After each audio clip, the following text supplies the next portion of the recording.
사무엘상 8장 4절부터 9절까지 함께 읽습니다. 이스라엘 모든 장로가 모여 라마에 있는 사무엘에게 나아가서 그에게 이르되 보소서 당신은 늙고 당신의 아들들은 당신의 행위를 따르지 아니하니 열방과 같이 우리에게 왕을 세워 우리를 다스리게 하소서 한지라. 우리에게 왕을 주어 우리를 다스리게 하라 한 그것을 사무엘이 기뻐하지 아니하여 여호와께 기도하매 여호와께서 사무엘에게 이르시되 백성이 내게 한 말을 다 들으라. 그들이 너를 버림이 아니요 나를 버려 자기들의 왕이 되지 못하게 함이니라. 내가 그들을 애굽에서 인도하여 낸 날부터 오늘날까지 그들이 모든 행사로 나를 버리고 다른 신들을 섬김같이 내게도 그리하는도다. 그러므로 그들의 말을 듣되 너는 그들에게 엄히 경계하고 그들을 다스릴 왕의 제도를 알게 하라. 아멘. 이스라엘의 장로들이 모여서 선지자 사무엘에게 가서 이야기합니다. 우리에게 왕을 세워 우리를 다스리게 하소서. 왕을 달라고 그럽니다. 왜냐하면 이웃 나라들은 왕이 있어서 군대를 양성하고 나라를 지키는데 자기들은 왕이 없기 때문에 군대도 없고 그래서 자신의 국토를 방위하거나 가족이나 자녀를 지키기 어려운 면이 있기 때문에 그러한 측면에서 어떤 면에서는 지혜롭게 이야기한다 말할 수 있습니다. 우리에게 왕을 주소서 그렇게 합니다. 그때에 선지자 사무엘이 그 요구를 들으면서 마음에 기쁨이 오지 않았습니다. 그리고 하나님께 그것을 구합니다. 그때에 하나님께서는 그들이 너를 버림이 아니요 나를 버려 자기들의 왕이 되지 못하게 함이니라 그렇게 말씀하십니다. 그리고 이 사무엘상 이제 10절부터는 왕 제도에 대한 것을 가르쳐 주십니다. 그 골자만 조금만 보면 그 8장 15절부터 17절까지 제가 읽어보겠습니다. 그거는 왕입니다. 왕이 그렇게 할 것이다. 왕이 또 너희 곡식과 포도원 소산의 11조를 취하여 자기 관리와 신하에게 줄 것이며 최소한 왕이 10분의 1 너희가 번 돈 재산의 10분의 1은 가져가게 된다. 물론 악한 왕이 섰을 때에는 심지어 소득 가운데 10분의 3, 10분의 4까지도 세금으로 거두어 간 일들이 역사 속에서는 많이 있습니다. 그가 또 너희 노비와 가장 아름다운 소년과 나귀들을 취하여 자기 일을 시킬 것이며 너희 양떼의 10분의 1을 취하리니 너희가 그 종이 될 것이라. 왕의 종이 너희가 될 수밖에 없다. 그렇게 말씀합니다. 그리고 이제 왕을 구하는데 하나님께서는 왕을 허락하여 주십니다. 왕을 구하는 이스라엘에게 사무엘 선지자를 통해서 사울이란 청년을 선택해서 왕을 주신다 하는 겁니다. 자, 오늘의 말씀은 사실은 좀 전에도 이런 맥락에서 말씀을 전해왔지만 좀 깊은 부분이 될 것입니다. 우리의 기도 생활에 있어서 문제가 얼마든지 생기는 영역이 이 부분이 사실은 됩니다. 잘못된 것, 옳지 않은 것을 이스라엘 백성이 하나님 기도하는데 하나님은 거기에 응답하신다는 사실입니다. 그것을 사람들이 이해를 하지 못해요. 사람들은 어떻게 생각하냐 그러면 자기가 하나님께 기도하면 하나님 응답해 주세요. 응답이 왔다 그러면 그게 좋은 거라고 생각합니다. 그런데 옳지 않은 기도에 하나님은 응답하십니다. 옳지 않은 것이다. 그 말은 그것 자체로서는 죄가 아닙니다. 그런 영역은 응답을 하셔요. 그러나 그것이 심각한 해를 줄 수 있다는 이야기입니다. 그 다음에는 가령 우리가 기도합니다. 그냥 일상적으로 비유를 이제 여러분이 좀 알아듣기 쉽게, 여러분이 여러분의 10살 된 자녀를 위해 기도하는데 10살 된 자녀에게 총을 달라고 막 기도한다 그 말이에요. 10살 된 자녀가 총을 가지게 되는 것이, 총을 가지게 되면 아주 심각한 어려움 때는 총을 사용해서 위기에서 벗어날 수 있겠지만, 그러나 그런 상황이 아닐 때에도 자기가 성질나고 분노날 때 총을 들어서 친구들도 죽일 수가 있다 그 말입니다. 그런데 그걸 달라 그럴 때 하나님은 거기에 응답하시는 하나님이시다는 사실을 사람들은 기억하지 못합니다. 그래서 제가 부모님들이 자녀를 위해서, 부모님들이 젊은 분이나 나이가 드신 분들이나 심지어 장로님, 권사님 정도 나이 드신 장로님, 권사님 한 60대, 70대가 되신 분들도 자녀를 위해서 그래도 많이 기도하시거든요. 근데 그분들의 기도 생활을 볼 때에 자녀들에게 기도를 통하여 심각한 해를 많이 끼치는 것을 봅니다. 심각한 해라는 것은 자녀가 주님의 사람이 아니에요. 주님의 사람이 아닌데 자녀의 사업이 잘 되게 기도합니다. 하나님은 거기에 응답하실까요? 안 하실까요? 거기 응답하십니다. 사업이 잘 되게 도와주십니다. 나름대로. 그리고 사업이 잘 되면서 자녀가 주님께 돌아올까요? 세상으로 더 깊이 들어갈까요? 세상으로 더 깊이 들어갑니다. 그래서 영원한 멸망을 받아 지옥에 떨어집니다. 사람들은 어떻게 생각하냐 그러면 하나님으로부터 응답이 오니까 당연히 하나님의 뜻이다 생각합니다. 하나님의 뜻이면 모든 것이 해피엔딩인 거죠. 하나님께 기도했고 하나님의 응답이 왔으면 결과가 다 좋아야 된다고 생각한다 그 말이에요. 그것을 이해를 해야 되는데 이런 영역을 신자들이 이해를 잘 못합니다.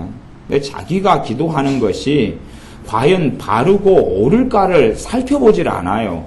그냥 되는 대로 응답하시는 하나님께 다 맡긴다고 해버리고 되는 대로 문제만 생기면 막 계속 기도해요. 문제만 생기고 어려움만 생기면 그거 해결해달라고 계속 기도해요. 땜빵식 기도지요. 문제만 생기면은 그 문제 해결을 놓고 기도하는 것보다 더 중요한 것들이 많이 있는데 무조건 막 기도하는 거예요.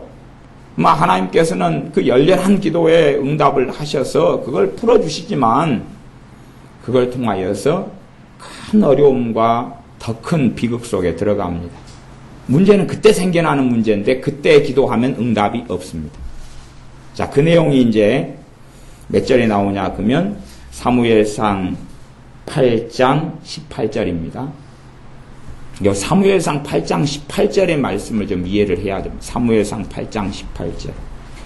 제가 읽어드리겠습니다. 그날에 너희가 너희 택한 왕을 인하여 부르짖되 그날에 여호와께서 너희에게 응답지 아니하시리라.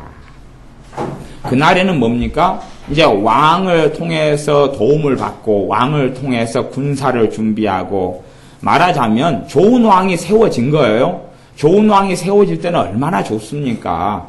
선한 왕, 좋은 왕, 정치를 잘하는 왕, 국민을 위하는 좋은 왕이 세워질 때는 좋아요. 백성들도 좋고 다 좋았는데 실제로 왕이 10명이 세워지면 그 가운데 선하고 좋은 왕은 불과 한둘, 많아야 3명, 절반이 안 된다는 이야기입니다. 역사적으로 그래 왔습니다. 그러면 왕이 좋은 왕이 아니라 안 좋고 악한 왕이 세워집니다. 그것이 우리가 성경에서 사무엘 상하, 역대 상하, 열왕기 상하를 통해서 특별히 열왕기, 왕들의 기록들을 통해서 그것도 무슨 왕요? 하나님을 믿는 선민 이스라엘에 세워지는 왕들이 어떤 왕들이었느냐를 우리는 봅니다. 그 가운데 하나님 앞에 바르게 살아가는 왕들은 아주 드물었다는 사실을 우리는 봅니다. 그래서 이제 안 좋은 왕이 세워집니다. 안 좋은 왕이 세워지니까 너무 고통스럽고 힘들 거 아니에요. 그래서 하나님께 하나님 좀 도와달라고 안 좋은 왕이 세워져서 우리를 핍박하고 힘들게 하고 세금도 40% 50%까지 거두고 괴롭게 하고 내 자녀를 끌고 가서 내시로 삼아버리고 내 가정을 힘들게 만들고 강제 징집하고 자기 원하는 대로 다 합니다. 그러니 너무 힘듭니다. 왕 좀 바꿔주세요. 교체해주세요. 좋은 왕으로 바꿔주세요. 라고 기도한다 그 말이에요. 그때의 8장 18절에 너희 택한 왕을 인하여 부르짖되 너희가 하나님께 기도하는데 그날에 여호와께서 너희에게 응답지 아니하시리라. 그때는 응답하셔요 안 하셔요?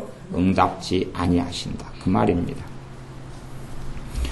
자녀의 좋은 대학을 위해서 기도합니다. 어떤 좋은 대학을 놓고 가기를 놓고 막 기도해요. 좋은 대학을 놓고 기도해요. 하나님의 뜻이나 인도를 묻지 않고 그냥 지금 현재 자녀가 어떤 과를 원해요.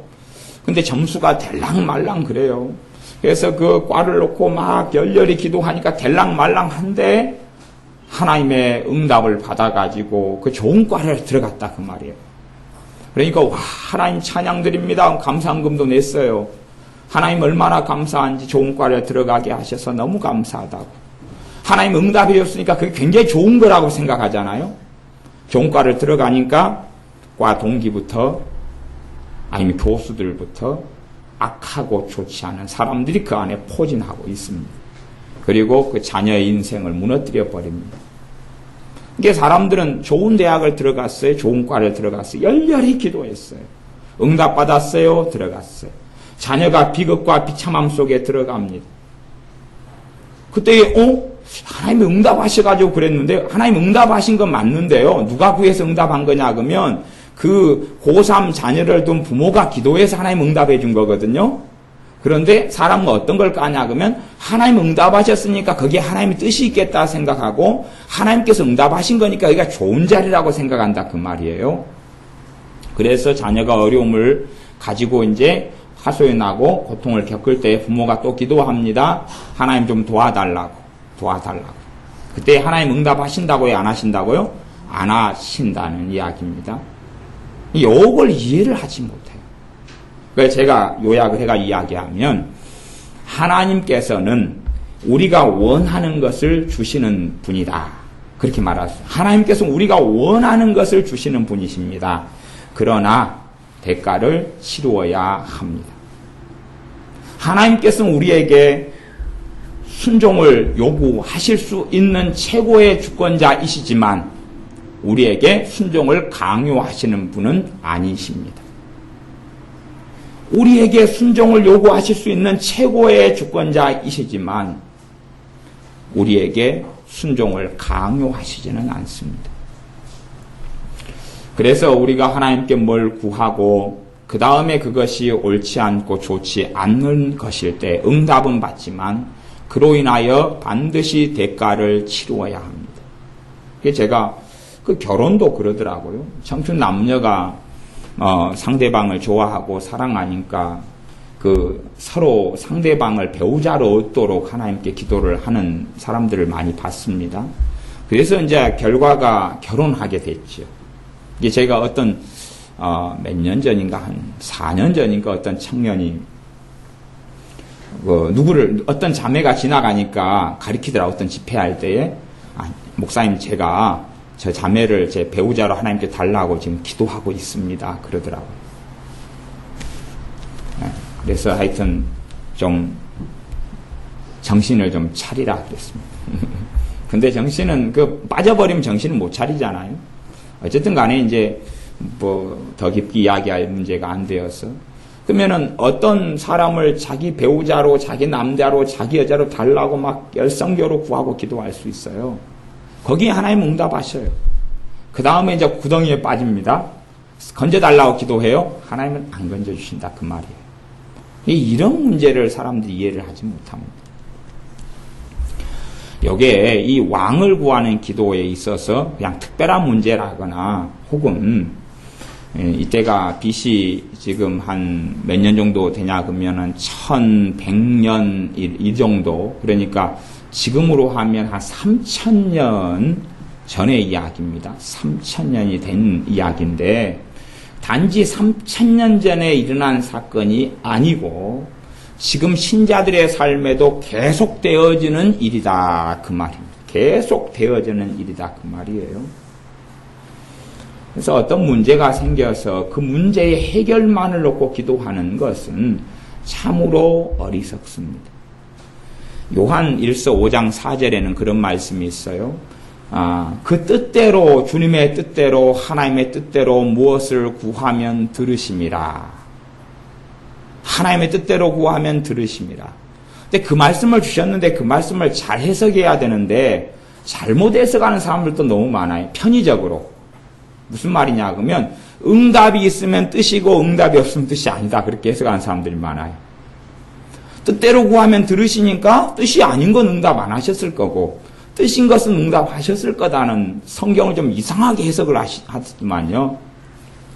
근데 하나님의 뜻인 걸 구하게 되면 담대함이 옵니다. 하나님의 뜻인 걸 구하게 되면 성령의 역사하심과 기도를 도우심이 있어요. 하나님의 뜻이 아닌 걸 구하여도 들어주신다는 사실을 반드시 기억해야 됩니다. 왕을 구하는 것은 하나님 뜻이 아니었어요. 그래서 하나님께 선지자 사무엘에게도 그들이 나를 버리는 거다 그랬어요. 그들이 나를 버렸다. 이스라엘 백성이 나를 버려서 내가 왕이 되지 못하게 하려 했다 그럽니다. 그 다음에도 그러나 이들에게 왕 제도가 무슨 심각한 문제가 있는지 심지어는 악한 왕이 세워져서 하나님께 그때 기도한다 그래도 하나님께서는 그때는 이제 응답하지 않으신다고 말씀하셨는데도 이스라엘 사람들은 8장 19절에 백성이 사무엘의 말 듣기를 거절하여 가로되 아니로소이다. 우리도 우리 왕이 있어야 하리니 우리도 열방과 같이 되어 우리 왕이 우리를 다스리며 우리 앞에 나가서 우리의 싸움을 싸워야 할 것이니이다. 이렇게 왕제도를 이스라엘이 선택했고 그로 말미암아 자손들은 큰 비극을 경험합니다. 이제 왕제도를 선택한 다음에 왕가가 세워지고 나중에 유다와 이스라엘이 갈라지고 그 다음에는 악한 왕들이 계속 생겨나면서 자신의 후손들이 하나님하고 떨어지고 결별하고 신앙이 무너져 버리는 삶을 겪습니다. 우리가 잘 아시듯이 탕자 이야기가 있습니다. 탕자 이야기에서 거기 아버지는 하나님 아버지로 비유가 되시는 아버지와 탕자. 탕자는 집 나간 둘째 아들입니다. 탕자 이야기가 있어요. 탕자가 그렇게 구했습니다. 아버지가 내게 줄 유산을 그래도 내가 지금 필요하니까 내가 지금 쓸 수 있도록 내게 달라 그랬습니다. 그래 둘째 아들에게 아버지가 유산을 줍니까 안 줍니까? 주지요. 그 유산을 가지고 가서 둘째 아들을 아버지가 왜 모릅니까? 알지요? 허랑방탕하게 생활하면서 창기와 함께 다 그걸 소진해 버립니다. 그리고 나중에는 돼지가 먹는 쥐엄 열매로 배를 채우려 하는 비참한 거지가 됩니다. 그리고 이제 아버지께 다시 돌아올 때에 아버지가 받아주는 것이 나오지요. 그러나 그 비참한 것은 아버지의 품 안에 아버지와 함께 살았더라면 그 어려움을 겪지 않았을 터인데 아버지와 함께 있기보다는 자신이 가질 상속 재산을 달라고 해서 가서 얼마간의 또 장기적인 시간 동안의 고통과 고난의 험난한 세월을 둘째 아들이 산다는 이야기입니다. 얼마나 비참한가. 돼지가 먹는 쥐엄 열매로 좀 먹으려 그래도 그것을 먹도록 허락을 안 한다는 이야기죠. 돼지는 꿀꿀대면서 쥐엄 열매로 배를 부르는데 자기에게는 주지 않는다 그 말이에요. 그러니까 얼마나 비참한 삶을 탕자가 살다가 나중에는 그 머나먼 땅에서 다시 아버지께 돌아온다 하는 것입니다. 성경 민수기 22장을 봐보겠습니다. 민수기 22장에는 그 신기한 선지자에 대한 이야기가 나오는데 그 선지자는 발람 선지자라는 사람입니다. 발람 선지자라는 사람인데 이 발람 선지자에 대한 이야기가 민수기 같은 경우는 꽤 많은 분량을 할애해 가지고 나옵니다. 발람 선지자 아주 독특한 이 선지자에 대한 이야기가 나옵니다. 이스라엘 백성이 출애굽해가지고 가나안으로 진행하는 도중에 모압이라는 나라가 있었는데 모압 족속 또한 모압이라는 나라를 모압 족속이 형성하고 있었는데 이 모압이라는 나라의 왕이 발람 왕입니다. 이 발람 왕이 이스라엘 때문에 심각한 위협을 느낍니다. 그래서 당시에 유명한 선지자였던 사람이 하나님의 선지자였던 사람이 있었는데 그 사람이 발람 선지자입니다. 그래서 이 발람 선지자에게 이 발락 왕이 이름이 좀 비슷하죠. 그래서 이 발락 그러면은 잘 알기 어려우시면 발락 까졌다 속된 말로 그렇게 예전에 옛날에 외우고 그랬는데요. 성경 시험 막 보고 그랬더니 말이 헷갈리니까 어쨌든 이제 발람이 선지자가 발락 왕의 요청을 받습니다. 어떤 요청이냐 그러면 와가지고 저 이스라엘 백성을 저주를 좀 해달라. 그러면 당신이 원하는 금은보화를 주겠다. 명성, 명예, 돈 다 주겠다는 겁니다. 그때에 왔을 때에 이제 선지자, 이 발람 선지자에게 하나님께서 말씀하시기를 그들에게 가지 말라 그렇게 말합니다. 이 민수기 22장, 민수기 22장 20절을 제가 읽어보겠습니다. 밤에 하나님이 발람에게 임하여 이르시되 그 사람들이 너를 부르러 왔거든 일어나 함께 가라. 그러나 내가 내게 이르는 말만 준행할지니라. 가란 이야기가 나오죠. 근데 요건 이제 나중에 이야기고 그 앞에 보면 10 몇 절이죠? 12절 한번 봐보십시오.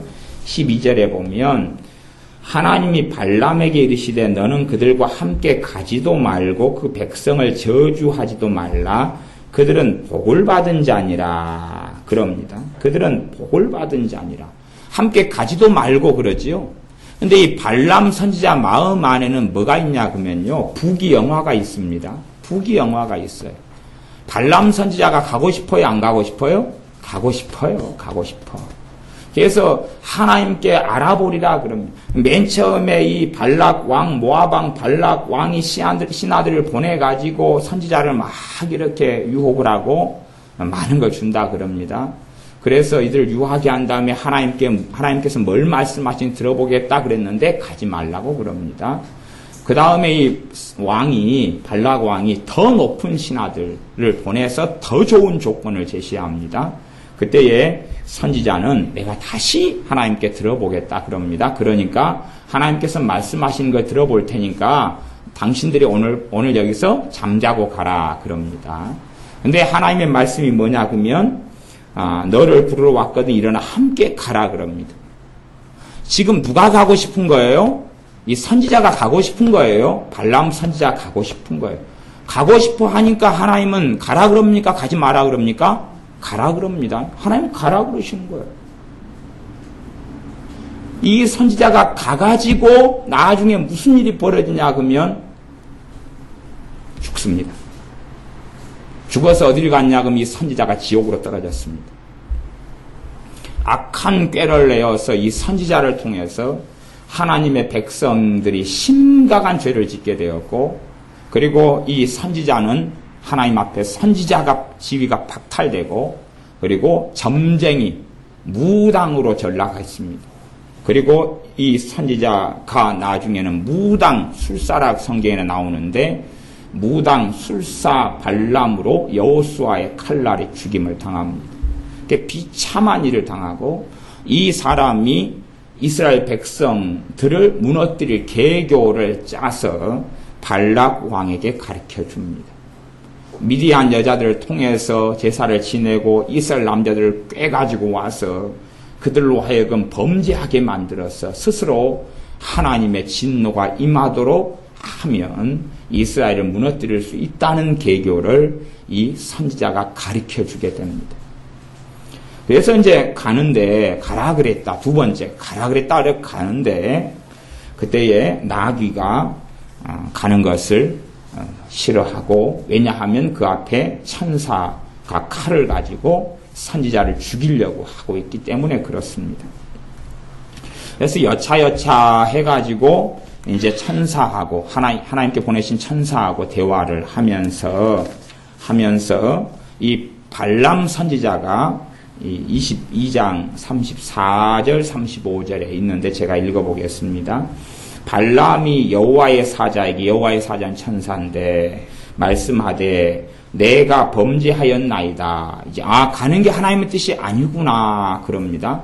그러니까 범죄하였나이다 그러는데 마음속에서는 이 부귀영화를 버립니까? 못 버립니까?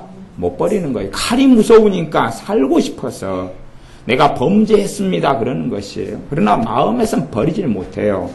당신이 나를 막으려고 길에 서신 줄을 내가 알지 못하였나이다. 아니, 지금 명백하게 첫 번째 하나님의 뜻은 가지 말라고 그랬다 그 말이에요. 하나님은 변개하시지 않는 분이잖아요. 변하시지 않는 분이잖아요. 그런데 다시금 이 선지자 안에 가고 싶어 하니까 하나님이 가라 그런 거예요. 가라 그런 거예요. 가라 그런 것이 이 선지자에게는 제가 보기에는 시험입니다. 근데 선지자가 갈 때 하나님이 죽이시려고 그런 건 아니고, 선지자가 가라는 하나님의 말씀을 들을 때에 갈 수도 있다고 봐요. 그러나 뭘 회개하고 버려야 됩니까? 자기의 탐심과 탐욕과 명예욕과 부귀영화를 가지려는 그 마음을 하나님께 회개해야 되는데, 그렇지 않은 가운데 오히려 탐심을 가지고 욕심을 가지고 그 길을 떠난다 그 말이에요. 그때 하나님께서는 천사를 보내셔서 선지자를 죽이려고 하셨습니다. 그러나 하나님이 그냥 죽여버리려고 했으면 하나님이 역사 이래의 놀라운 기적을 행하시진 않으셨을 겁니다. 역사 이래의 놀라운 기적은 당나귀가 천사를 봐버려요. 그 다음에 나귀가 사람 말을 하지요. 그건 성경에 요 사건 말고는 있어요, 없어요? 없지요. 그래서 우리도 하나님의 기적을 보려면 우리도 나귀를 키워야 됩니다. 나귀를 키워가지고 어디 갈 때 되면 나귀를 타고 가야 돼. 그러면 우리 나귀도 이야기를 할 거 아닙니까? 보니까 천사가 가로막고 있는데요, 주인님. 하나님 뜻이 아닌가 봐요. 그러니까 우리도 나귀를 타야 돼요. 근데 자동차를 타면 사실은 안 돼. 자동차는 이야기를 못 해. 인공지능이 아니면 이야기를 못 해줘. 나귀는 살아있으니까 이야기를 해줄 거 아니에요. 하나님은 그냥 죽여버리려고 했으면 나귀가 천사를 받겠어요? 안 받겠어요? 못 받겠지요. 그 다음에 나귀가 사람 말을 하는 일도 없는 것이에요. 도대체 짐승이 사람 말을 하는 경우가 어디 있어요?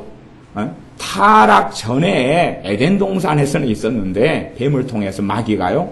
그러나 그 이후에 짐승이 사람 말을 한 경우는 없습니다. 그런 기적은 없습니다.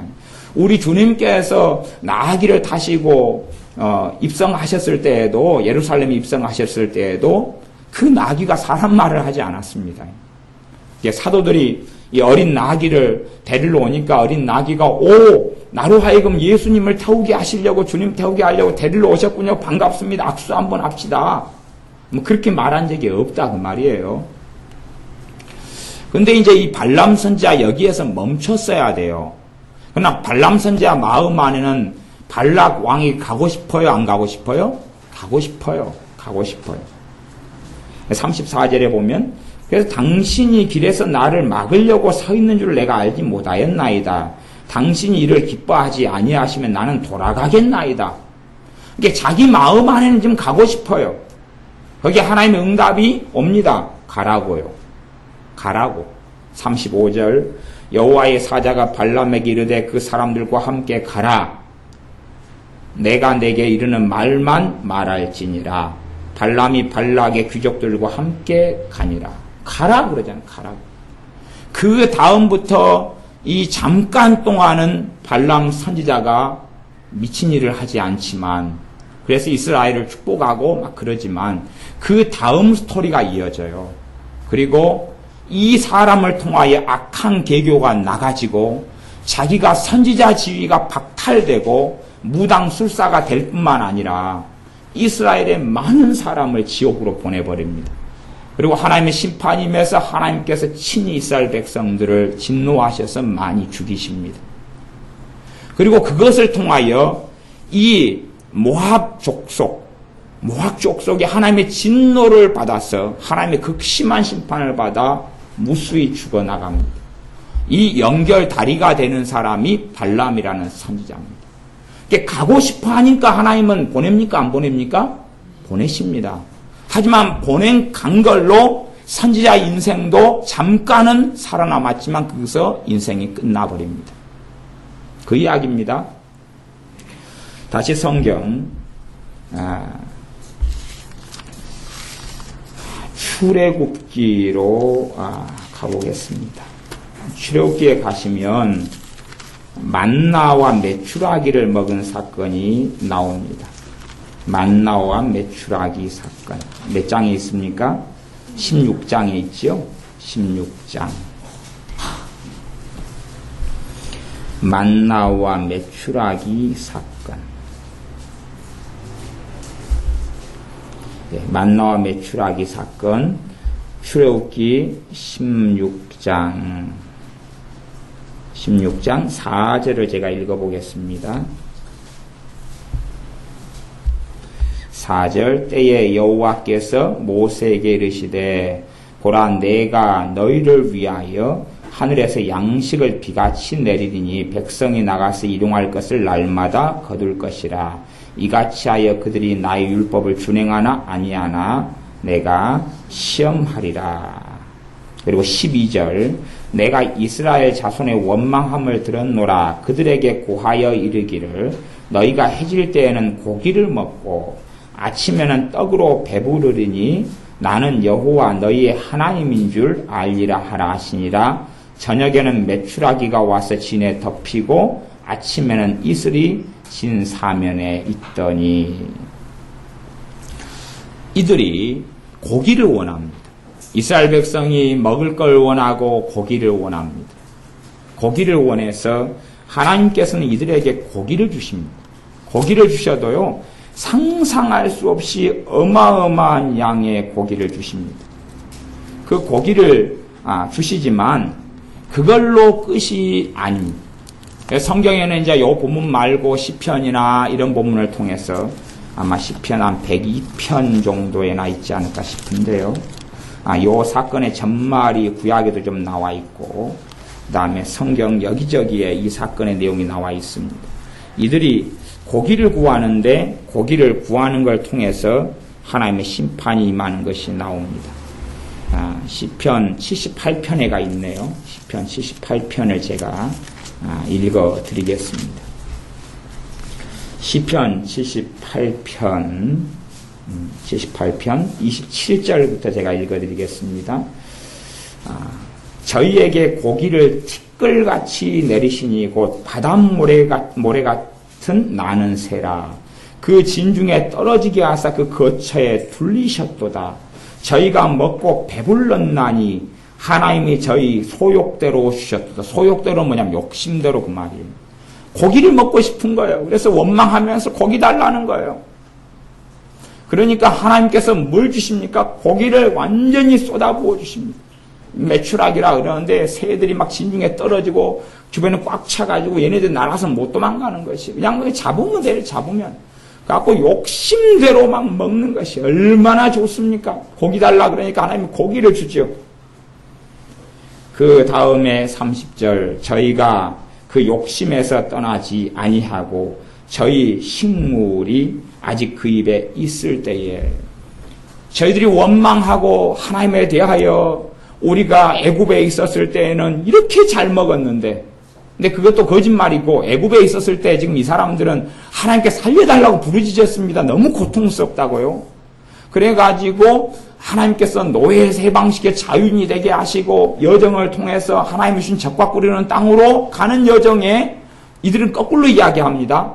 애굽에 있었을 때는 고기를 그렇게 잘 먹었는데 고기를 못 먹었다고 그럽니다. 그러면서 고기에 대해서 고기 없는 것에 대해서 원망을 하니까 하나님께서 고기를 이들에게 주십니다. 상상할 수 없는 고기를 주십니다. 그러나 이들은 반드시 회개했었어야 합니다. 이들은 회개했어야 되지만 자기들이 먹고 싶은 고기를 하나님께 구하고 원망하면서 먹고 싶다 모세한테 원망하고 하나님을 원망하고 구하니까 하나님께서 그냥 완전히 차고 넘치게 채워주셨지만 그들은 욕심이 더 잉태하고 부풀었습니다. 그때에 78편 31절 하나님이 저희를 대하여 노를 바라사 저희 중 살찐 자를 죽이시며 하나님이 거기서부터 심판을 행하기 시작하시는 겁니다. 살찐 자를 죽이시며 이스라엘의 청년을 쳐 엎드려뜨리셨도다. 그럴지라도 저희가 오히려 범죄하여 그의 기사를 믿지 아니하였음. 불신앙 끊임없이 믿지 않아요. 구약에도 이들의 불신앙 믿지 않는 게 얼마나 많이 나오는지 모릅니다. 그 22절에도 그러죠. 이는 하나님을 믿지 아니하며 그 구원을 의지하지 아니한 영고로다. 구약의 이 하나님의 백성들이 끊임없이 믿지를 않습니다. 하나님을 믿지를 않아요. 믿음으로 살지를 않아요. 믿지 않는다. 22절, 32절 믿지 않는다 그러죠. 하나님께 주신 다음에 대가를 치르게 하십니다. 이것이 우리의 기도 이면에 숨겨져 있는 것입니다. 그러므로 우리의 기도에 하나님은 응답하시는데 그 응답의 결과로 대가를 치를 일들이 많다는 사실입니다. 대가를 치를 때는 그때는 기도 응답이 없습니다. 대가를 치를 때는 기도 응답이 없어요. 웅덩이에 들어가고 싶어 해서 기도할 때 하나님은 웅덩이에 넣어주십니다. 거기에 빠져서 허우적거리면서 살려달라고 할 때 하나님은 응답하지 않습니다. 사람들이 그걸 이해를 하지 못합니다. 그래서 나는 무조건 아무 것이나 다 기도해도 된다고 생각하지요. 그리고 하나님으로부터 응답이 오면 이게 맞구나, 옳구나, 바르구나. 하나님께로부터 응답이 왔으니까 얼마나 해피엔딩 할까, 얼마나 더 좋은 열매가 있을까. 그래서 우리의 삶 가운데 나를 힘들게 하는 문제거리만 놓고 다 처리하려고 기도합니다.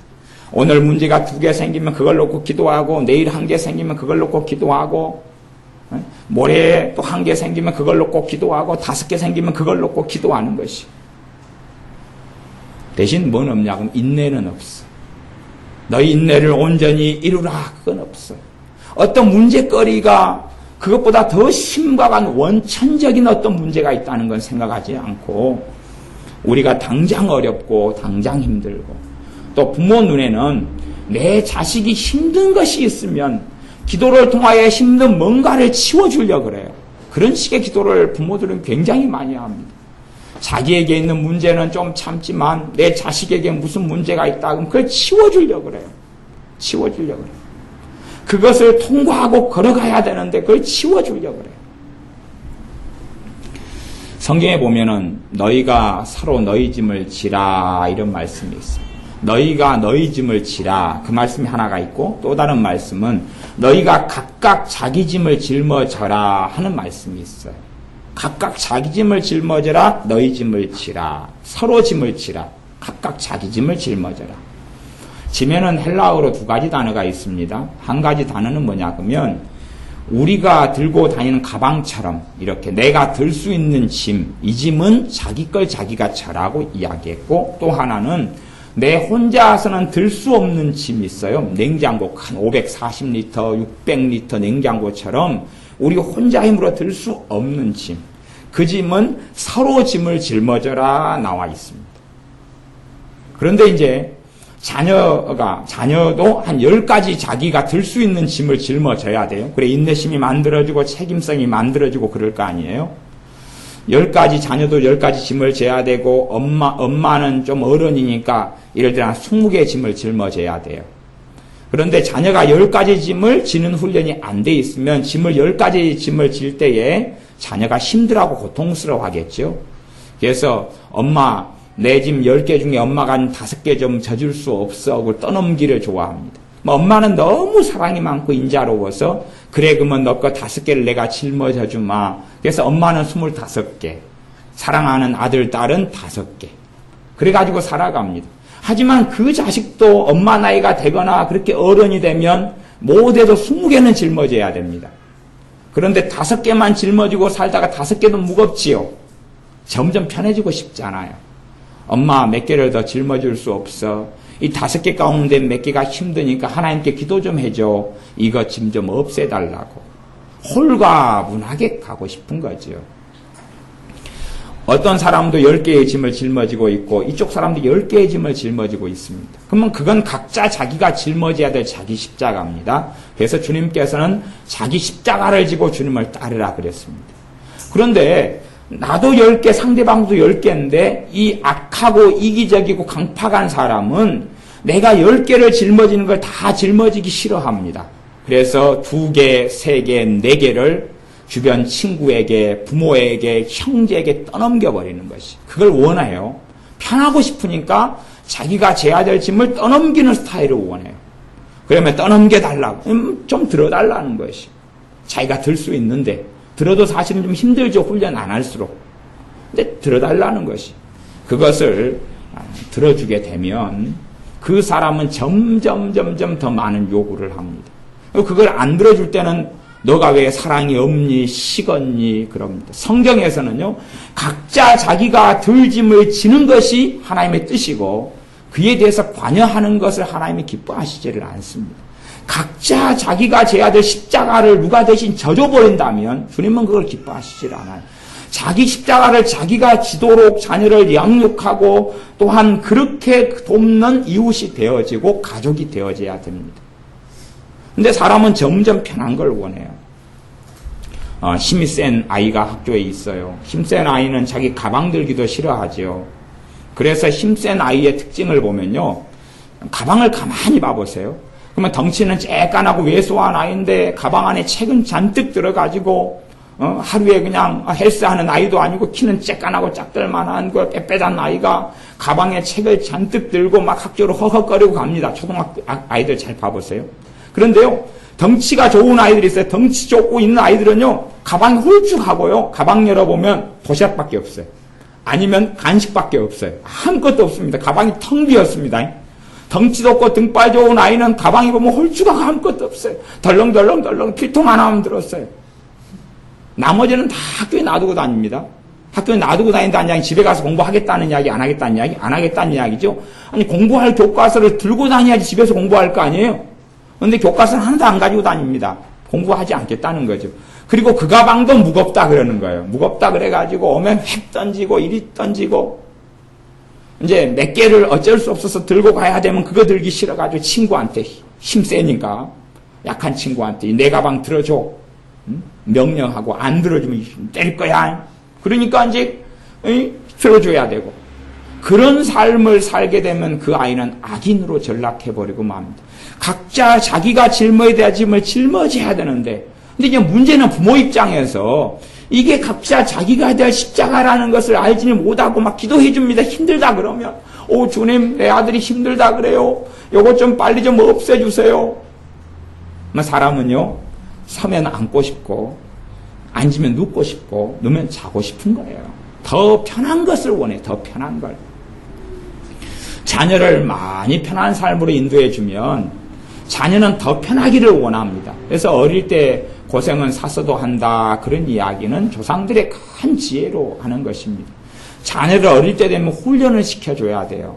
몸을 움직이고 활동하고 고생하고 훈련을 시켜주고 충족하게 채워주면 안 돼요. 충족하게 먹을 걸 채워주고 충족하게 채워주면 안 돼요. 냉장고에 먹을 걸 항상 쌓아두고 용돈을 충분히 주고 먹고 싶은 걸 누리게 만들어버리면 그런 삶이 오래가면 자녀의 인생이 망가져버려요. 첫째 인생이 망가지는 게 뭐냐 그러면요. 그 자녀 안에는 행복이 없습니다. 여러분 생각해 보세요. 내가 먹고 싶은 걸 오늘 다 먹을 수 있어요. 내일 먹고 싶은 거 다 먹을 수 있어요. 내가 가지고 싶은 옷을 가질 수 있어요. 그러면 그 아이가 행복할까요? 아니요. 절대 행복하지 못합니다. 그것은 전 세계의 사람들이 다 증명한 것입니다. 뭘 증명했냐 그러면 후진국부터 개발도상국, 선진국까지 다 조사를 했습니다. 과학자들이, 전문가들이 밥 먹고 그걸로 할 일로 삼아가지고 박사학위 논문 쓰려고 다 조사했어요. 그래서 풍족하게 사는 아이들, 어른들, 성인들 다 조사했어요. 뭘 조사했냐 그러면 행복하냐 조사했어요. 그랬더니 결과가 뭐냐 그러면 많이 누리는 사람들일수록 행복하지 않다 그랬어요. 행복하지 않다 그랬어요. 아니 조사가 내가 그냥 느끼는 내 삶 있잖아요. 행복하냐? 안 행복하다. 안 행복하다. 그러니까 한국에 있는 사람들은 대다수가 행복하지 않다. 행복하지 않다의 응답을 70몇 프로인가 그렇게 했던 것 같아요. 그러나 정말 못 사는 방글라데시나 이런 후진국들 있잖아요. 정말 생존의 문제 속에 살아가는 사람들은 행복하냐 그러니까 60몇 프로가 행복하다, 70몇 프로가 행복하다, 80몇 프로가 행복하다 그랬어요. 제 어릴 때에는 용돈을 1년에 잘 받으면 1년에 2번 받았는데 추석, 그 다음에 설날 뭐 이랬는데 뭐 생일 때 이런 건 용돈은 없고요. 그랬는데 또 계란 후라이를 1년에 몇 차례를 못 먹었는데 1년에 서너 차례, 많으면 5차례, 10차례는 안 됐을 거예요. 계란. 그러니 그때 계란 후라이 먹은 것이 지금도 기억이 나고 지금도 행복한 거예요. 그때 용돈을 받아가지고 아껴가지고 뭔가를 사고 그래 지금도 그게 기억이 나는 거예요. 왜? 그것이 행복했습니까? 제가 초등학교 4학년 때 처음 초코파이를 먹었는데 저희 집에서는 사촌 형제간들이 많이 커서 자라고 나갔어요. 이게 항상 사촌 형제간들이 수십 명인데 우리 집에서 많이 이렇게 자가지고 커서 이렇게 직장을 가고 고등학교를 졸업하고 막 많이 했어요. 그러니까 이제 우리 집에서 고등학교 나와가지고 바로 고등학교 2학년 때 현대 중공업에 이렇게 바로 이렇게 스카웃 돼가지고 취직을 한 형이 명절 때 돼가지고 왔는데 초코파이를 한 상자를 사온 거예요. 머리털 나고 요런 게 있다는 걸 처음 한 거예요. 그걸 한 상자 12개짜리 한 상자, 요즘에는 많이도 12개짜리 한 상자를 그걸 정말 아끼고 이제 삼형제가 나눠 먹었어요. 그러니까 얼마나 맛있었는지 몰라요. 그래가지고 1년 동안을 학수고자 기다렸어요. 그 사촌형이 내년에도 초코파이를 혹시 사가지고 올까. 근데 그게 처음이자 마지막이었죠. 근데 그 행복이, 그걸 먹고 기대하고 고대하는, 먹을 게 없으니, 산에 올라가서 메뚜기, 또 이런 거 방앗개비 잡아서 항상 구워 먹었죠. 그러니까 방앗개비 먹을 때 얼마나 맛이 쌉소름하고 맛있는지. 그래서 제가 몇 년 전에 방앗개비를 잔뜩 잡아서 우리 애들을 튀겨줘 구워줬더니 잘 모르는 어린 애들만 먹고 유치부 애들만 먹고 초등학교 이상 애들은 별로 안 먹었다. 징그럽다고 안 먹었지. 왜? 그 행복을 못 누리니까요. 가을에 우리는 산에가 이렇게 비탈해가 고구마를 다 그렇게 하면은 고구마를 다 캐버린 다음에는 우리는 밭이 없으니까. 그러니까 그 다음에 고구마 다 캔 다음에도 고구마 캐는 사람이 그 고구마를 간혹 가다가 안 캔 데가 있어요. 군데군데 깜빡 잊고 지나가 버려요. 촘촘하게 고구마가 있는데 5개가 있는데 거기서 3개, 4개만 캐고 1개씩 빠뜨려 먹어요. 그래서 고구마 가지가 다 끝나고 나면 다라이를 가지고 호미를 가지고 밭을 다니면서 다시 다 고구마 수확을 해요. 그거 이제 괜찮으니까 다 캔 다음에는 되거든. 대신에 비탈일 때는 이제 흙만 밑으로 내리는 그 사고만 안 치면 돼요. 그냥 흙을 내려보면 복잡해지니까요. 그래서 조심히 이렇게 고구마를 캐면서 하면은 한 달에가 나와요. 막 200평을 이렇게 쫙 캐고 한 달에 나와서 그것도 구워 삶아 먹고 구워 먹고 쪄 먹고 또 다른 밭을 뒤지고. 그러니까 그걸 기다리는 행복이 있어. 그걸 기다리는 행복 고대하는. 그리고 이만한 잔잔한 고구마는 그 고구마 줄기를 걷어내면서 주인들이 그냥 따질 않고 버려버려요. 고구마 줄기가 모여있는데 이렇게 헤쳐보면 작은 고구마들은 막 많이 있어요. 그럼 그것도 모으고 파고 가을만 되면 이제 학교 갔다가 먹을 게 없으니까 다라이를 들고 호미를 들고 고구마 가지가 끝난 밭은 돌아다니면서 파요. 행복이 있죠. 행복이 있어. 근데 지금 아이들은 아마 그런 행복은 모를 거예요. 왜? 엄마 고구마 먹고 싶어요. 그래? 그럼 박스채로 사줄게. 감자 먹고 싶어요. 박스채로 사줄게. 엄마 후라이 먹고 싶어요. 그래? 반반 무만이냐? 아니면은 무슨 뭐 그냥 뼈를 안 골라내는 순살 치킨이냐? 뭐 그런 거 있잖아요. 떡볶이가 있는 뭐 그런 거냐? 하여튼 뭘 해줄까? 누리면 누릴수록 행복은 점점 사라져버려요. 근데 아마 부모들은 못 먹고 못 살았을 때를 살아왔는지 몰라도 자기가 누리고 싶은 걸 아이들에게 주면 아이들이 행복할 거라고 착각하는 모양이에요. 그러나 갈수록 누릴수록 행복은 사라져 간다는 것을 기억해야 됩니다. 자녀에게 뭘 필요한 것을 자녀가 인내하면서 성취하면서 얻도록 도와줘야지 그것을 기도를 통해 도와주는 문제가 아니라는 것을 아셔야 돼요. 그것이 자녀를 무너뜨리는 것이 되는 경우가 너무 많은데 자녀가 뭐가 어렵다 그러면 알았어. 엄마가 기도해 줄게. 제가 어떤 권사님이 한 70 가까이 되시는데 참 기도 생활을 많이 하셔. 기도 생활을 하루에 몇 시간씩 많이 하셔. 근데 자녀가 5남매가 되는데 자녀가 아무도 예수님을 안 믿어요. 아무도 예수님을 안 믿어요. 그러면 근데 아무도 예수님을 안 믿어요.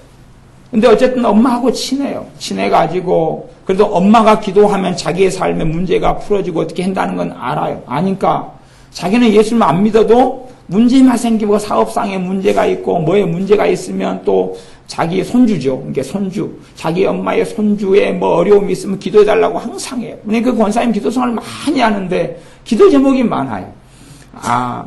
그 다음 아들, 딸, 며느리, 사위. 그러니까 자식이 5이니까 벌써 10명이죠, 이제. 10명 했다가. 그 다음에 손주들이 평균 한 3명 이쪽 되니까, 그래서 3, 5, 15, 한 20명 나오거든요. 20. 거기에다가 아들, 며느리, 딸, 사위. 그래가지고, 열이. 그러니까 이제 25이. 그 다음에 사돈들. 그래, 기도할 사람만 해도 기본적으로 그냥 하여튼, 많지요. 기도 제목이 계속 끊이지 않고 있어요. 그 권사님은 너무나 하나님께 감사하대요. 왜 감사하냐 그랬더니 하나님이 기도 응답을 많이 해주셔가지고 자녀들의 문제를 가지고 하나님께 나아가면 또 응답해 주시고 또 응답해 주시고 너무 감사하다는 거예요. 그러나 자녀들은 주님께 나오지를 않았어요. 손주들도 주님께 이제 메시가 좀 다닌다는 이야기는 들어봤어요만은 그렇게 대단히 믿음의 어떤 사람들, 자녀들은, 자손들은 아니고, 그냥 세상을 끊임없이 추구하는 거예요. 그냥 사업을 하고, 개발하고, 그래서, 또 땅 장사 이렇게 하고 막 그럴 때는 그런 자녀에 대해서는 엄마 지금 이번에 땅을 팔려 그러는데 부동산을 사가지고 팔려고 그러는데 아직 지금 안 나가고 있어요. 엄마 기도해 주세요. 그러니까 엄마가 40이 작정기도죠. 40이 작정기도 된 다음 땅이 팔리거든요. 땅이 팔려요. 그러니까 땅이 좋은 가격에 팔려요. 얼마나 좋아요. 그래서 자식들이 그랬어요. 엄마 감사해요. 땅이 좋은 가격에 팔렸어요.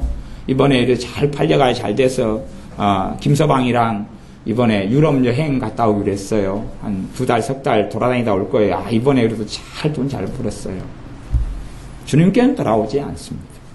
그리고 아마 유럽 이제 그 다음에 이제 모르는데 유럽 여행 갔다가 사고나 죽었는지도 모르죠. 그러면 지옥이고.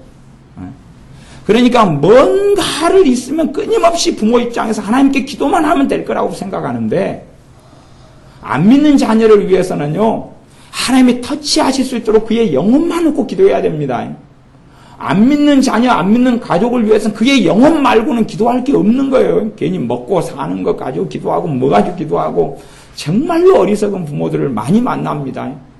그러니까 그분들이 저한테 뭐라 그러냐면 당장 목구멍이 포도청인데 그걸 놓고 기도해야지 어찌게 합니까? 내 자식이 지금 죽겠다는데 목사님 그걸 놓고 기도해 줘야지요. 안 믿더라도 그게 먼저일 것 같아요. 나는 막 그래요. 그러니까 그까지는 제가 어떻게 이제 이야기를 설득도 안 되고 못 하는데요. 하나님 응답해 주셨으니까 좋은 거지 않느냐 그렇게 생각하는데 분명히 성경에서 명백하게요. 잘못된 것을 구할 때에 하나님이 주시는 것들이 나옵니다. 주시는 것들이 나와요. 매출하기 구하니까 매출하기 주시고 만나 구하니까 만나 주시고 그러나 그 탐심을 가지고 하나님을 살펴보신 다음에 그 다음에는 진노하셔서 무수히 죽이셨습니다. 그것이 하나님의 행하시는 것이에요. 왕을 달라 하니까 왕을 주시고 왕 때문에 비참한 형극의 길을 걸어가면서 하나님 제발 좀 살려달라 그럴 때 나는 이제 응답하지 않겠노라 그랬어. 그것이 아까 지금 사무엘상 8장에서 명백하게 나와 있는 말씀입니다. 하나님은 자신의 말씀을 변개하지 않고 거짓말하지 않으십니다. 분명히 너희가 왕을 구해가지고 달라 내가 주는데 대신에 나중에 어렵고 힘들다고 살려달라고 하면 그때는 나는 응답 안 한다 그랬습니다. 그래서 자녀를 위해서 많이 기도하고 어떤 것이 응답되지만 그것을 통하여 더 힘든 구덩텅이에 빠질 때에 그럴 때에는 답이 없다는 이야기입니다. 말하자면 자동차가 비탈길을 쫙 달려가는데 막 자동차 고장이 난 거예요. 그래서 하나님께 고장 난 것을 좀 처리해달라고 막 기도합니다. 엄마 자동차 고장 났어. 비탈을 가는데 이게 고장 나서 멈춰버렸어 엄마. 네가 엄마 기도 좀 해줘. 그러니까 알았다. 아들아. 막 기도했더니 자동차가 하나님 다 고쳐졌어. 그러니까 비탈길을 잘 내려갔는데 비탈길 끝에 절벽이라 갖고 떨어져 죽었다는 전설이 있습니다. 그렇게 된다 그 말이에요. 그런 식의 기도의 열매를 거두는 사람이 많습니다. 그러므로 우리가 기도하는 것이 응답된다 해서 그런다 해서 결코 해피엔딩이 벌어지지 않습니다. 그래서 무조건 막 기도하는 게 아니라 하나님의 뜻이면 응답해 주고 뜻이 아니면 안 되겠지 그런 아주 어설픈 마음은 아주 위험합니다. 신자는 다 믿음을 가지고 있어요. 믿음을 가지고 있는데 어떤 문제에 대해서 그것을 그 문제를 해결할 정도의 믿음이냐 아니면 그것보다 좀 적은 믿음이냐의 문제지만 믿음은 신자는 다 가지고 있어요. 적은 믿음이라도. 그 믿음을 가지고 하나님께 나아가고 기도할 때는 그 기도는 역사를 해요. 또 응답이 이루어져 간다 그 말이에요. 그러나 그 결과가 반드시 좋지는 않습니다. 그게 성경이 지금 입증하는 겁니다. 그래서 제가 꽤 어렵지만은 신자들이 빠지는 무서운 함정 중에 하나, 실수하는 큰 대목 중에 하나, 또 나이 든 부모님들이 자녀를 위해 기도할 때 빠지는 함정. 지금은 돌아가셨습니다만은 전에 우리 교회 나이 드신 집사님 한 분도 그랬어요. 자녀들을 위해서 항상 사업을 위해서만 기도를 많이 해주셨어요. 이렇게 사위든지 아들이든지 이렇게 주님께 이제 우리 교회는 이제 아들 며느리나 좀 다니고 그러셨어요. 그러지만은 믿음이 들어가질 않아. 그래서 이제 어느 날 이제 전에 우리 교회 다니시다가 이제 그 다음에 이제 옮기셨던가 신앙생활을 이제 오래 안 하시다가 이제 그리 됐는데 돌아가셨고 근데 이제 전에 어떤 일이 있었냐 그러면 그 아들 며느리가 이제 두 가지를 했어요. 두 가지. 하나는 아들이 그때 한참 그 유조차 있잖아. 트레일러 하는 막 이런 것이 돈이 많이 될 때가 있었어요. 그때 한참 그게 이제 좀 될 때가 있었는데 그걸 이제 살 수 있도록 기도를 해달라는 거예요. 그래가지고 그걸 놓고 그 유조차 트레일러 같이 큰 그런 거 사는데 막 기도를 했어요. 그래서 돈이 이제 그때 하여튼 억대는 훨씬 넘게 돈이 필요했는데 돈이 이렇게 다 됐어요. 돈이 이렇게 다 돼가지고 목사님 감사합니다. 하나님 기도했더니 하나님께서 내 아들 안 믿는 아들요 둘째 아들이었는데 물론 아들 나이가 이제 50대죠. 근데 하나님께서 이걸 다 필요한 걸 채워주셔서 유조차를 그 큰 트레일러 그걸 사게 됐어요. 감사해요. 그 트레일러 사업자로 이제 그 사업을 이제 했어요. 차주로서. 그렇게 했는데 그것이 한 2, 3년이 안 가서 그쪽 사업이 사양길로 들어가고 손해를 많이 봤어요. 그래가지고 이제 그 차를 팔게 됐는데 거기에서 손해만 7천만 원? 손해만. 그래 봤어요. 그러니까 지금 그것이 돈이 안 모이고 살 수 없게 되니까 사람들이 주변에는 이걸 사라 그러고 사면 돈 되고 그때는 돈이 잠깐 될 때였으니까 그걸 놓고 막 기도해 줬어요. 저한테도 기도 부탁하고 기도 해달라고 하는데 뭐 기도해 주죠. 그럼 안 해줄까요? 그 다음에 이제 그 집 며느리가 또 사업을 좀 장사 계열을 했는데 어느 날 뭘 한다 그랬냐 그러면은 그걸 한다 그랬어요. 그 맥주집 있잖아요. 호프집. 호프집을 또 한다는 거. 호프집 하게 해달라고 막 또 그걸 사가지고 한다니까 기도를 막 했어요. 기도.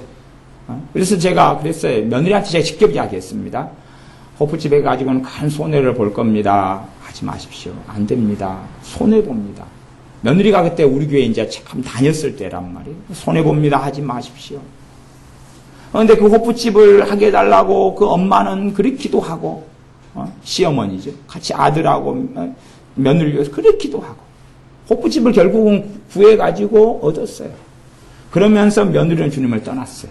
호프집 하는데 뭐 어떻게 주님하고 가까워요? 호프집을 해가지고 한 2년 하다가 그 다음에 저한테 이제 그 며느리가 직접 이야기하시더군요. 신앙생활을 이제 안 하신 다음에 목사님 호프집을 팔려 그러는데 장사 너무 안 돼 손해를 많이 보고 인테리어한데 돈 많이 들고 돈이 5천인가 얼마 들었다. 근데 이제 팔아야 되는데 다시 들어오는 사람도 없고 그래가지고 이제 딴 걸 해야 되는 손해를 너무 많이 봐가지고 이게 팔릴 수 있도록 기도를 해달라는 거예요. 어쨌든 뭐 기도해달라고 하니까 팔릴 수 있도록 기도는 해줬는데 그 응답이 되기 전에 이제 요 어머니 되신 요 우리 교회 집사님 여분은 이제 무슨 일이 있어가지고 어쨌든 이제 조금 있다가 교회 돌아가셨어요. 무슨 일이 있어가지고 이제 우리 교회를 떠나셨는데 금방 일주일 안에 돌아가셨어요. 뭐 무슨 일이란 것도 뭐 대단한 일은 아니고 자기를 권사 세워달라고 남편 장로 세워달라고 그래서 제가 못 세운다 그랬더니 이제 그러면 교회를 옮기겠다 그래서 그렇게 하셔라 그렇게 했어요. 그러니까 그 기도를 자녀를 위해서 그렇게 기도하지만 그래서 그게 응답이 되죠. 그 트레일러 차 같은 거 좀 사업을 하게 해달라. 아니 막힐 때가 되면 이게 뭔가 이상한갑다 생각했는데 전차처럼 밀어붙이니까 그래 그럼 해줄게. 돈 필요해? 엮어줄게. 해. 전에 어떤 집사님이 끼어들지 않아야 될 사업에 끼어들면서 제게 찾아오셨더라고요. 그래서 이제 그 끼어들지 않아야 될 사업이 있어요. 뭐 사업 자체가 악한 게 아니라 자기에게 하나님이 주시지 않은 사업이 있어요. 이제 그것을 놓고 기도해서 돈을 여기저기 막 끄집어 당겨가지고 매덕을 준비해가지고 이제 그 사업에 끼어들었어요. 그래서 제가 그분은 뭘 이야기하냐 그러면요. 그 돈이 절대 마련될 수 없는데 그때 그 중도금을 치룰 때 그 돈이 다 마련됐다는 거예요. 그러니까 하나님께서 이게 역사하신 거다. 아니 맞지요. 하나님 역사하신 거죠. 제가 그래서 손을 떼라. 최대한 빨리 손을 떼시라. 그분이 말을 안 들어요. 왜 안 들어요? 절대 그게 할 수 없는 일인데. 그러니까 이제 그 부부 집사님이 전에 이제 우리 교회 집사님들이었다가 이제 멀리 이사를 가셨으니까 그래도 간혹 연락을 주고받으니까 그때 그 사업 가지고 물어보셔서 이건 하나님 응답하셔도 이건 아니다. 이건 하면 안 된다. 아니 하나님 응답하셔가지고 한 건데 목사님 그래도 이거 안 되니까 빨리 손 떼라. 그렇게 돼서 지금이야 이제 하여튼 거시기 전라도 사투리를 거시기 우리의 삶 속에 그걸 하셔야 됩니다. 하나님께서 기뻐하지 않고 원치 않는 일도 기도할 때는 하나님 역사하신다는 사실이에요. 그러나 그 결과에 대해서는 반드시 대가를 치러야 한다는 사실입니다. 사람이 무엇으로 심든지 그대로 거두리라 그렇게 말씀하십니다. 그 하우스 하는 분들은 하우스나 아니면 이 양어장 하는 분들은 거의 노름입니다. 노름. 제가 양어장에서 제가 또 일을 했잖아요. 섬에 들어가서 양어장 일을 좀 했는데 양어장은 노름이에요. 아주 큰 노름입니다. 근데 이제 하우스 같은 것도 사실은 노름이에요. 왜냐하면 하우스를 오이 농사를 지었는데 오이 하우스를 엄청 많이 돈 된다고 그냥 그게 해가지고 쫄딱 돼버릴 수가 있어요. 온도나 뭐나 기름값 오르고 쫄딱 돼버릴 수 있고 깻잎을 했는데 그것이 쫄딱 돼버릴 수가 있고 그것이 돈을 잔뜩 번다는 보장을 못해요. 근데 이제 내가 깻잎이 그날 그 해 쫄딱인데 작년에 깻잎 때는 돈이 많이 벌었어요. 깻잎 아는 사람들이. 그러니까 그러면 업종을 바꿔서 깻잎으로 하련다. 깻잎을 해요. 그 깻잎이 이제 심었는데 처음에 잘 정착을 안 해버리는 거예요. 그러니까 그리 되면 이게 좀 이상한갑다 그러고 얼른 바꿀 수 있을 때 깻잎이 아니라 작년에 했던 것 중에서 작년에 돈이 안 됐던 것이 사실 올해 돈이 되거든요. 작년에 돈이 안 됐던 게 올해 돈이 돼. 작년에 돈 됐던 건 올해 안 되거든요. 그러니까 아닌갑다 그러고 얼른 정리해버려야 되는데 투자금이 아깝잖아요. 깻잎 모종을 사와가지고 심고 이게 잘 안 되고. 그러니까 이제 이분들이 뜨겁게 깻잎이 잘 정착되고 잘 되도록 기도를 하는 거예요. 아니 그걸 막 10일 동안 열심히 기도하니까 깻잎이 뿌리를 잘 내리고 잘 큰 거예요. 얼마나 감사해요. 그래가지고 깻잎 수확하고 팔 때 되니까 전문용어로 똥값. 완전히 몰락해버린 거예요. 왜? 너무 사람들이 깻잎이 돈이 된다 그러니까 다 몰려들어 버린 거예요. 농사짓는 하우스 하시는 분들이. 깻잎이 몰락. 그러니 그런 걸 이해하셔야 되는데 그런 걸 이해하셔야 못하셔. 와, 기도해서 목사님 감사해요. 깻잎이 처음에 잘 안 되다가 그 다음에 기도를 열심히 10일 했더니 깻잎이 그 다음에 너무 잘 크는 거예요. 너무 감사해요. 몇 달 뒤가 알지요. 몇 달 뒤가 알지요. 그렇기 때문에 우리가 어떤 걸 기도할 때에 기도하는 것을 사실은 주의하셔야 되는 부분이 생깁니다. 어떤 사람에 대한 기도는 그의 영혼을 놓고 하는 기도가 최선의 기도가 됩니다. 자녀를 놓고 기도할 때도 자녀의 학업이나 공부의 문제가 아니라 자녀가 좋은 직장을 가지고 진로를 나가는 문제가 아니라 그의 신앙과 그의 믿음과 하나님과의 관계를 위한 기도가 최고의 기도가 됩니다. 우리 신자들의 삶 속에서도 내가 우리 자신을 위해 기도할 때도 그 기도가 최선의 기도라는 것을 기억하셔요. 그것을 하나님과 나와의 관계, 주님과 나와의 관계가 가장 기초적인 기도로 깔고 하나님 앞에 살아가는 것, 그분의 영광을 위해 사는 것, 주님을 따라 사는 것, 주님을 동행하는 것, 주님을 기쁘시게 하는 것, 그것이 가장 중요한 기도인 걸로 우리 안에 깔고 내가 주님을 사랑하고 살다가 다시 오시는 주님을 배웁는 것, 그것이 가장 중요한 소망과 소원이 되어서 살아가야 합니다. 행복은 신자들이 가지는 목적도 목표도 아닙니다. 행복이 신자의 목적이 아닙니다. 우리의 살아가는 이유가 행복을 위해서가 아닙니다. 또 자녀의 행복을 구하고 원하고 하나님께 기도하는 것이 부모로서 최선을 다해 기도해주는 영역이 절대 아니라는 사실입니다. 우리의 행복을 따라가는 사람들은 삶이 무너지고 어리석어집니다. 그러나 주님을 영화롭게 하고 주님을 기쁘시게 하고자 살고자 하는 사람들은 주님께서 이 땅에 살아가는 가운데 주님의 깊은 은혜 속에서 살도록 해 주실 겁니다. 기도하겠습니다. 아버지 하나님, 우리가 살면서 눈에 보이는 것들을 이루어지기를, 눈에 보이는 문제들이 처리되기를 위해서 단편적으로 지역적으로 생각하고 기도할 때가 너무나 많습니다. 또한 자녀들의 문제와 어려움을 보면 견디지 못해 이의 해결을 놓고 아무 생각 없이 지혜 없이 기도하고 살아가는 경우가 얼마나 많은지요. 그러므로 자녀를 위해서 했던 기도가 결국은 그가 세상으로 빠지고 그가 돈에 취하고 세상에 취해서 살아가는 어리석은 열매를 맺어 주님께 나오지 못하게 오히려 우리의 기도가 막아버릴 때가 많았습니다. 또한 우리의 기도가 눈에 보이는 것들만을 좇고 기도하여 하나님이 응답해 주실 때들이 많았으나 그 결과 하나님과 우리 사이가 거리가 멀어지고 죄가 관영케 되어질 때가 많았습니다. 구하오니 우리에게 지혜를 주셔서 하나님의 뜻 안에 주님을 기쁘시게 하기 위하여 구하며 기도하는 우리들이 되게 하여 주시옵소서. 예수님의 이름으로 기도하옵나이다. 아멘.